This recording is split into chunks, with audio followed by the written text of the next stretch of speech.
नमस्कार दोस्तों, DD react के एक और रिएक्शन वीडियो में आपका स्वागत है। मैं हूं आलोक।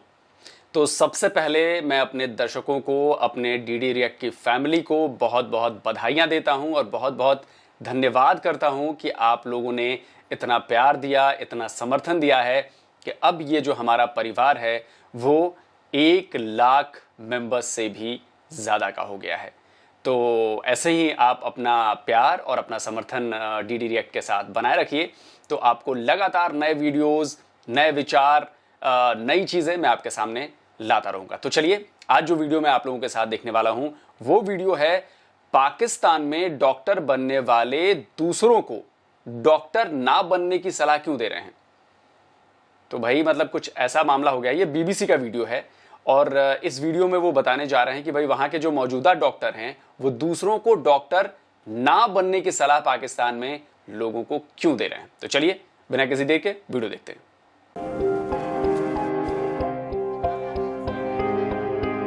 15-16 साल लग जाने और आपने कहीं पे भी नहीं खड़े होना। मेरे हाल से ये बिल्कुल घाटे का सौदा है पाकिस्तान में एक डॉक्टर बना आज के दौर में। अगर तो किसी को बहुत ही ज़्यादा शौक है सर्व करने का और उसको कोई और उस पर रिस्पॉन्सिबिलिटीज़ नहीं है, फिर तो ये बड़ा अच्छा उसके लिए हो सकता है। दिन रात करके इतनी मेहनत और इतने ऑब्स्टिकल्स और इतने रुकावटें होती हैं कि जिनको अबूर करते करते हमारे अक्सर डॉक्टर साइकेट्रिक पेशेंट्स बन जाते हैं।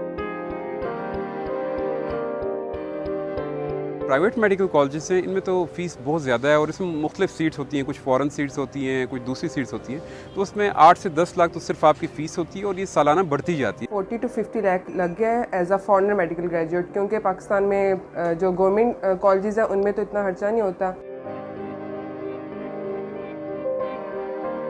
डे टू डे लाइफ में हमें बहुत सारे कंप्रोमाइज़ करने पड़ते हैं। हम बड़ी मुश्किल से मतलब इस तनख्वाह में अपना हम फैमिली का गुजारा करते हैं। सेविंग्स करना इस तनख्वाह में as a doctor I think it is not possible. जो वर्किंग आवर्स होते हैं वो बहुत ज़्यादा होते हैं। इवन हमारी 30 आवर्स की नॉन स्टॉप ड्यूटी जो होती है वो भी चलती है। तो ड्यूटी आवर्स हमारे 72 आवर्स से भी ज़्यादा हमारे वीक में चले जाते हैं। लेकिन एज अ डॉक्टर यहाँ पे डॉक्टर को कोई किसी किस्म की फैसिलिटी नहीं मिल रही। आपकी पे देखो वो कम है, ड्यूटी आवर्स देखो वो बहुत ज़्यादा, नींद आपकी पूरी नहीं हो रही होती और यहाँ पे पेशेंट लोड तो वैसे ही बहुत ज़्यादा है।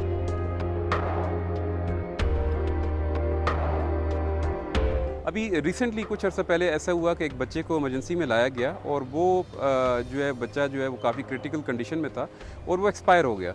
तो जब वो एक्सपायर हो गया तो उसके जो अटेंडेंट्स थे वो इमरजेंसी के अंदर आ गए और उन्हें डॉक्टर्स को और जो वहाँ पे नर्सेस थी उनको इतना ज़्यादा पीटा कि जब हम सुबह आए तो वो जो है ज़ख्मी हालत में थे। यहाँ पे एक अटेंडेंट तो आता नहीं है, उनकी पूरी फैमिली या पूरा ख़ानदान जो होता है वो आया होता है, जिसकी वजह से जब कोई पेशेंट क्रिटिकल हो जाए और अगर खुदा ना खास्ता उसकी डेथ हो जाए तो वो सब हम पे चीखों पुकार करना शुरू करते हैं, गाली गलोच। इवन वो ये भी नहीं देखते कि ये फीमेल डॉक्टर है या क्या है, हाथापाई तक स्टार्ट हो जाती है। यहाँ पे हम ऑन ड्यूटी थे during the first wave of corona.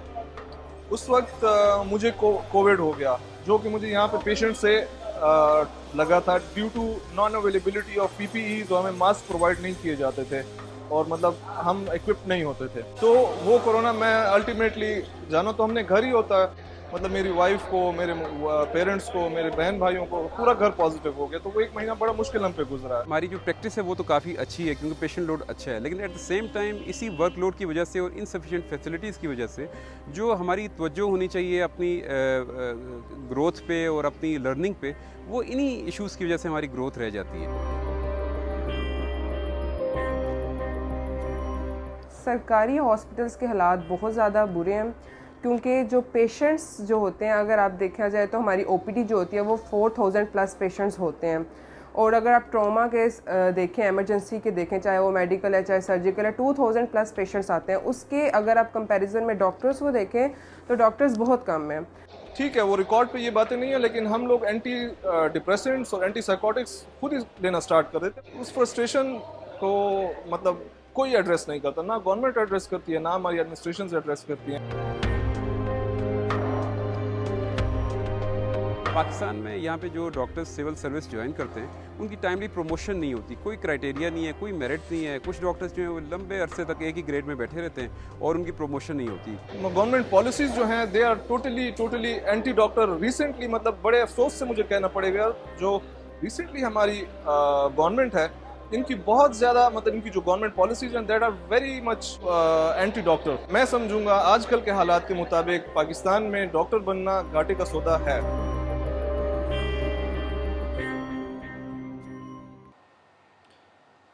तो दोस्तों वीडियो तो ख़त्म हो गया, लेकिन यार इनकी बातें सुनकर मुझे बड़ा बुरा सा फील हो रहा है। हालांकि मुश्किल पाकिस्तान की है, पाकिस्तान के डॉक्टरों की बात है, लेकिन देखिए डॉक्टर हिंदुस्तान के हों या पाकिस्तान के हों, काम तो वो करते हैं लोगों की जान बचाने का। और जो लोगों की जान बचाने वाला काम करते हैं, अगर उनकी हालत ऐसी है तो फिर उस देश की जो सियासत है और जो उस देश की सत्ता पर जो बैठा है, उसके लिए बेहद शर्मिंदगी भरी बात है। देखिए कोरोना को हम एक साइड में रखते हैं, तो कोरोना तो खैर पैंडेमिक था और उसको संभालना एक साथ इतना मुश्किल है किसी भी बड़े से बड़े देश के लिए भी, तो भारत हो, यूएसए हो, पाकिस्तान हो, सबके लिए मुश्किल है। लेकिन अगर नॉर्मल डेज़ की बात की जाए, और उसमें भी ये बता रहे हैं कि भाई स्वास्थ्य सेवाओं की हालत बहुत ख़राब है, सुविधाएं नहीं मिलती, मरीज़ ज़्यादा हैं और उन्हें सोने को नहीं मिल रहा है, तो ये बड़ी चिंताजनक बात है। अगर डॉक्टर का दिमाग शांत नहीं रहेगा, अगर वो एंटी डिप्रेशन दवाइयाँ खा रहे हैं, यानी कि वो डिप्रेशन में जा रहे हैं, उन्हें अपने डॉक्टर होने पे जहाँ गर्व महसूस होना चाहिए था, अब वो उनको बोझ लगने लगा है पाकिस्तान में। तो ये बड़ी मुश्किल सिचुएशन है। और इमरान खान तो आए थे नए पाकिस्तान का वादा करके, और नए पाकिस्तान में अगर आपने अपनी मेडिकल सर्विसेज को ऐसी नीतियों से परेशान कर रखा है या उनके लिए कोई अच्छी पॉलिसीज़ आप नहीं बना रहे हैं, तो आप अपने देश के भविष्य के साथ खिलवाड़ कर रहे हैं। और बीइंग अ हिंदुस्तानी, मैं हिंदुस्तानी होते हुए भी मैं इस पर यह कहना चाहूँगा कि मैं वहाँ के डॉक्टर्स के साथ हूँ। भाई अगर नीतियाँ सही नहीं हैं, अगर बच्चे वहाँ पे डॉक्टर्स बनने का ख्वाब छोड़ने लगे हैं, तो ये बहुत ज़्यादा मुश्किल वाली बात है पाकिस्तान के लोगों के लिए और पाकिस्तान की गरीब जनता के लिए। देखिए मेडिकल सुविधाएं हमारे यहाँ भी बहुत ज़्यादा, मतलब ऐसा नहीं है कि सबके लिए बहुत अच्छा है, नहीं, लेकिन हमने पिछले काफ़ी वक्त से, लंबे वक्त से, मतलब अभी से नहीं, पिछले 74 सालों में हमने स्वास्थ्य सेवाओं को धीरे धीरे करके ही सही, लेकिन बहुत बेहतर बना लिया है। अब मुझे नहीं लगता कि पूरे देश में कहीं ऑक्सीजन की कमी होगी, क्योंकि हमने कोरोना में देखा कि ऑक्सीजन की वजह से कैसे लोग सड़कों पर मरे हैं। हालांकि ये बात अलग है कि दूसरे जो विकसित देश हैं उनके मुकाबले हमारे देश में जो कोरोना से मृत्यु की दर है, परसेंटेज काफ़ी कम रही है हमारी आबादी को देखते हुए, लेकिन उसके बावजूद मैं कहूँगा कि दिक्कत थी।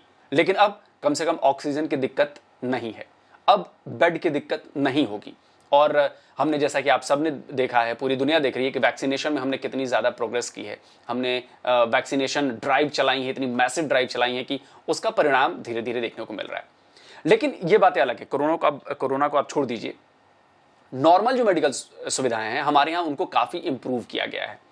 नए नए अस्पताल लगातार खोले जा रहे हैं, एम्स खोले जा रहे हैं लगातार, शहरों में बड़े बड़े अस्पताल आ रहे हैं।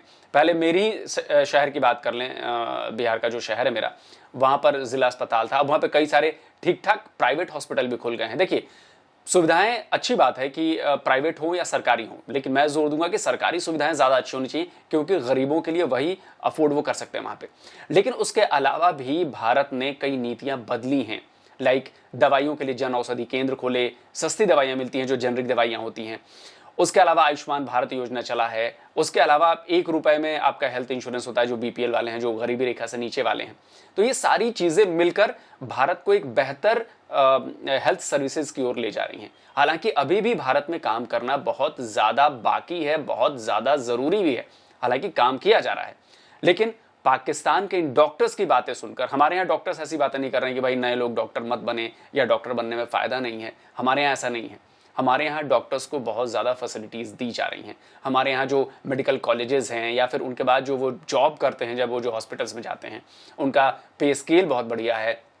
हॉस्पिटल्स में सुविधाएं बहुत अच्छी हैं। हाँ, एक और चीज़ जो उन्होंने बताई कि मरीज़ के जो परिजन होते हैं वो मारपीट करने लगते हैं। कुछ घटनाएं हमारे यहाँ भी होती हैं, लेकिन ये सब कुछ जो है वो शिक्षा पर डिपेंड करता है कि अगर आपके यहाँ शिक्षित लोग कम हैं, अनपढ़ लोग ज़्यादा हैं, तो फिर ये दिक्कतें ज़्यादा आती हैं। वो फिर समझ नहीं पाते कि डॉक्टर की गलती नहीं है। भाई डॉक्टर तो पूरी कोशिश करता है कि वो मरीज़ की जान बचा ले, लेकिन हर चीज़ उसके हाथ में नहीं होती। तो मेरी सलाह यही है, चाहे वो पाकिस्तान हो चाहे वो हिंदुस्तान हो, कि भाई डॉक्टर के साथ मारपीट मत करिए। डॉक्टर आपकी सेवा के लिए हैं, आपकी जान बचाने के लिए हैं। लेकिन मैं जो अभी लास्ट वाले भाई साहब ने कहा कि इमरान खान की सरकार भी, उनकी सारी पॉलिसीज जो है वो एंटी डॉक्टर हैं, ये बहुत चिंता करने वाली बात है। और मुझे लगता है कि अगर वहाँ के युवाओं को इस चीज़ के लिए आगे आना चाहिए, जो मेडिकल की शिक्षा ले रहे हैं, जो मेडिकल की पढ़ाई कर रहे हैं, उन लोगों को आगे आना चाहिए कि भाई नहीं, डॉक्टर्स के हक में पॉलिसीज़ बनाई जाएं, सरकार से अपनी डिमांड रखें। अगर सरकार डिमांड नहीं मान रही है तो प्रोटेस्ट करें और मांगे कि भाई ये हमारा हक है। और ये सिर्फ हमारा हक नहीं है, ये पाकिस्तान के भविष्य का सवाल है, पाकिस्तान की भविष्य की हेल्थ सर्विसेज का सवाल है। अगर डॉक्टर बच्चे बनना बंद कर देंगे, ऐसी बातें जो हैं वो हतोत्साहित करती हैं, उनका मोराल डाउन करेंगी। जो जितने डॉक्टर्स की बात यहाँ पे आई कि 36-36 घंटे 30-30 घंटे लगातार ड्यूटी आवर्स होते हैं, सोने का टाइम नहीं मिल रहा है, डिप्रेशन में जा रहे हैं डॉक्टर्स, तो ये बहुत चिंताजनक बात है। और मुझे लगता है कि इस पर कार्रवाई होनी चाहिए, इस पर सुनवाई उनकी होनी चाहिए, क्योंकि देश को स्वस्थ रखना है तो उनकी जिम्मेदारी डॉक्टर्स की है। और डॉक्टर्स ही अगर अस्वस्थ हो गए, मतलब डॉक्टर्स ही अगर बीमार होने लगे, तो फिर उस देश को कोई नहीं बचा सकता। तो जल्दी हाजिर होता हूं एक और नए वीडियो के साथ। नमस्कार, जय हिंद।